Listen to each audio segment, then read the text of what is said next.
नमस्कार मंडळी, आज बऱ्याच दिवसानंतर टिफिन रेसिपी शेअर करत आहे. खूप दिवसानंतर आज माझा मोठा व्हिडिओ आलेला आहे. बऱ्याच दिवसापासून मला वेळ मिळाला नाही, त्यामुळे मी काही व्हिडिओ बनवले नाही. तर आज काय करावे मुलांच्या डब्याला समजत नव्हते, तर मग आज मुलांनी सांगितले की आज पालक पनीर करूया. त्यानुसार मी पालक पनीर करत आहे. तर या इथे मी पालक हा बारीक कापून घेतलेला आहे. नंतर तो चिरून स्वच्छ धुवून पाण्यामध्ये उकळून घेतलेला आहे. एका कढईमध्ये मी तेल तापत ठेवलेले आहे. त्या कढईमध्ये मी सर्वप्रथम पनीर फ्राय करून घेणार आहे. बारीक तुकडे न करता डायरेक्टच अख्खेच पनीर टाकलेले आहे आणि फ्राय करून झाल्यानंतर मग त्याचे मी बारीक बारीक तुकडे करून घेणार आहे. थोडेसे गोल्डन कलर येईपर्यंत मी त्याला फ्राय केलेले आहे आणि त्यानंतर त्याच कढईमध्ये पनीर काढून झाल्यानंतर थोडेसे तेल अजून घातलेले आहे आणि त्या कढईमध्ये नंतर मी जिरे टाकलेले आहे. जिरे थोडे तडतडले की नंतर त्यामध्ये चिमूटभर हिंग टाकलेला आहे. बारीक चिरून कांदा घातलेला आहे. कांदा गोल्डन होईपर्यंत परतवत आहे. कांदा जरासा परतवून थोडा बारीक होईपर्यंत त्याला हलवत राहिले. त्यानंतर मी लसूण कुटून घेतलेला आहे आणि लसूणची पेस्ट घातलेली आहे. मुलांना असं चमचमीत काहीतरी खायला हवं असतं आणि त्यानुसार काहीतरी मी आज वेगळा करण्याचा प्रयत्न केला, तर म्हटलं की पालक पनीर करूया. त्यानंतर मी तिथे चिमूटभर हळद घातलेली आहे.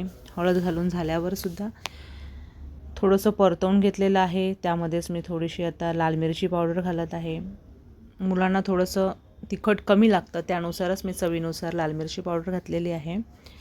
आणि त्यानंतर मी बारीक चिरून धुवून घेतलेला आणि थोडा वाफवून घेतलेला पालक त्यामध्ये घातलेला आहे आणि मग मी हलवत आहे. हलवल्यानंतर जर मला अजून वाटलं तर मी लाल मिरची पावडर आणि हळद घालू शकते, पण मला तेवढी काही आवश्यकता वाटत नाही. तुम्हाला जर हवं असेल तर तुम्ही मिरचीचे प्रमाण अजूनही वाढवू शकतात. त्यानंतर मी चिमूटभर मीठ घातलेलं आहे. पालकामध्ये मीठ असते, त्यामुळे मीठ जरा हे कमी प्रमाणातच घालायचे, कारण की पालक हा मुळात क्षारयुक्त असतो. त्यामुळे मीठ थोडेसे घातलेले आहे आणि मी चांगलं व्यवस्थित हलवून घेतलेलं आहे. त्यानंतर मी एक ताट ठेवून थोडीशी वाफ काढून घेत आहे. इथे मी पनीर फ्राय केलेले बारीक बारीक कापून घेतलेले आहे आणि त्याचे तुकडे करून ठेवलेले आहे. आणि आता तेच पनीर बघू शकता तुम्ही, बारीक बारीक बारीक तुकड्यांमध्ये कापलेले आहे. पनीर टाकल्यावर पालकला एक छान वेगळी चव येते. पुन्हा झाकण काढून मी एकदा हलवून घेतले.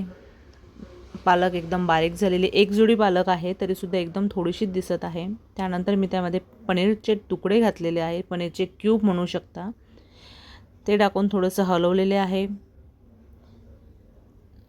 हलवल्यानंतर त्या पनीरलासुद्धा पालकाचा रंग आलेला आहे, मिरची पावडरचा रंग आलेला आहे. त्यामुळे बघू शकता की ते छान दिसते पालक पनीर आणि मुलं पण आवडीने खातात. माझ्या मुलालासुद्धा खूप आवडते पालक पनीर, तोही टिफिनमध्ये आवडीने खातो. आज मी पहिल्यांदा टिफिन रेसिपी शेअर करत आहे.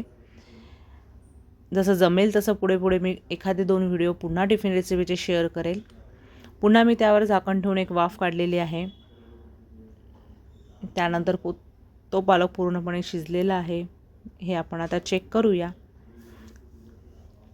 झाकण काढून पुन्हा एकदा मी पालक पनीरची भाजी हलवणार आहे.